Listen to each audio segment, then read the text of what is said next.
Assalamualaikum to all my viewers. Welcome to my channel the homeopathic world.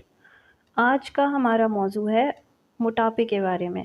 मोटापा क्या होता है, किस तरह से होता है, इसके कॉजेज़ क्या हैं और इसके लिए हम होम्योपैथी में कौन-कौन सी मेडिसिन यूज़ कर सकते हैं। मोटापा या ओबेसिटी एक ऐसा हेल्थ इशू है जो हर एज के लोगों में पाया जाता है। यूरोप और साउथ एशिया में सालों से होम्योपैथिक ट्रीटमेंट मोटापे के लिए सक्सेसफुली किया जा रहा है। इसमें डिटेल्ड केस हिस्ट्री लेकर पेशेंट की कॉन्स्टिट्यूशनल रेमेडी को सेलेक्ट किया जाता है। अब आ जाते हैं हम कि वेट गेन क्यों होता है, इसके कॉजेज़ क्या हैं। तो इसके कॉजेज़ में hypothyroidism, depression, slow activity of intestine और वो ख़वातीन जिनमें पीसीओडी हो या मेनोपॉज़ल एज में हो और बहुत सारे लोग जो ऐश व इशरत की ज़िंदगी गुज़ारते हैं तो वो सुस्ती का शिकार हो जाते हैं। उसकी वजह से मोटापे का मर्ज़ उनको लाहक हो जाता है। अब इसका ट्रीटमेंट क्या होगा? तो ट्रीटमेंट के लिए अगर आप मेडिसिन यूज़ करना चाहते हैं तो सबसे पहले एक्सरसाइज़ बहुत ज़्यादा इम्पॉर्टेंट होती है। अगर आप मेडिसिन लेने के साथ-साथ एक्सरसाइज़ भी करें तो ये मेडिसिन्स जादुई असरअंदाज़ होती हैं और अपना वर्क बहुत अच्छी तरह से करती हैं।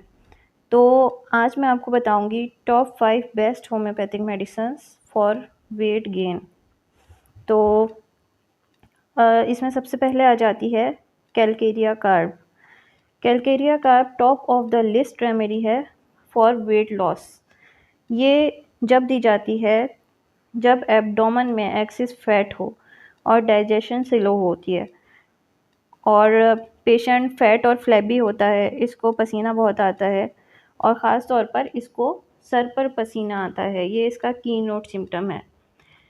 पेशेंट ठंडी हवा बर्दाश्त नहीं करता, उसकी ईटिंग हैबिट्स में क्रेविंग होती है बॉइल्ड एग की, चॉक, क्ले, पेंसिल और लाइम वगैरह।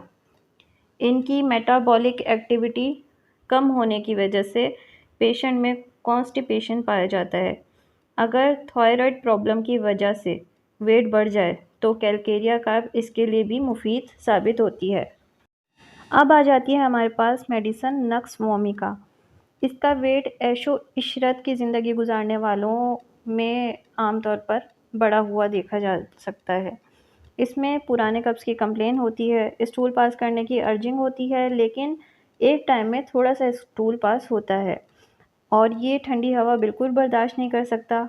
इसके पेशेंट को spicy food, fatty food, coffee और अल्कोहलिक ड्रिंक्स पसंद होते हैं। मेंटली तौर पर एक्सट्रीमली सेंसिटिव होता है और इंतहाई गुस्से में आ जाता है। अब आ जाते हैं नंबर 3। नंबर 3 पर आती है नेट्रम-म्योर। नेट्रम-म्योर तब रिकमेंडेड होती है जब पेशेंट की थाई या हिप साइड पर एक्सेस फैट हो और वो पेशेंट लंबे अरसे तक स्ट्रेस या डिप्रेशन में रहा हो। इसके इम्पोर्टेंट कॉन्स्टिट्यूशनल सिम्पटम में पेशेंट में एक्सेस हीट की कंप्लेन पाई जाती है। उसको धूप बर्दाश्त नहीं होती। इसका पेशेंट आम तौर पर एनीमिक होता है। इसके पेशेंट को एक्स्ट्रा सॉल्ट की क्रेविंग होती है। हर खाने में वो थोड़ा-सा नमक एक्स्ट्रा डाल के खाता है।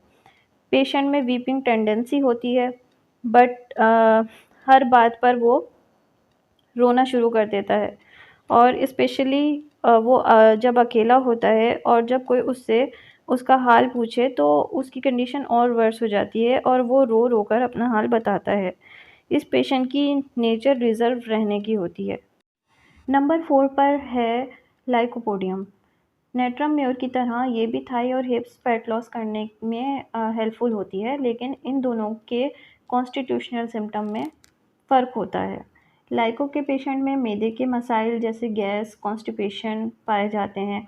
इसके पेशेंट में मीठा खाने की क्रेविंग होती है, इसको गर्म खाने पसंद होते हैं और ये अपनी इस्तिताअत से ज़्यादा खा लेता है, जिसकी वजह से पेट का फूलना और वेट का बढ़ जाना इसमें पाया जाता है। इसका टेम्परामेंट इरिटेबल, आसानी से गुस्सा हो जाता है, स्पेशली जब इसके अगेंस्ट बात हो। अब आती है हमारी लास्ट रेमेडी और उसका नाम है एंटिम-क्रूडम। ये मेडिसिन ख़ास तौर पर बच्चों की ओबेसिटी की बेहतरीन दवाई है। बच्चे जो चिड़चिड़े हों, ज़िद्दी हों और देखना या छुआ जाना नापसंद करें।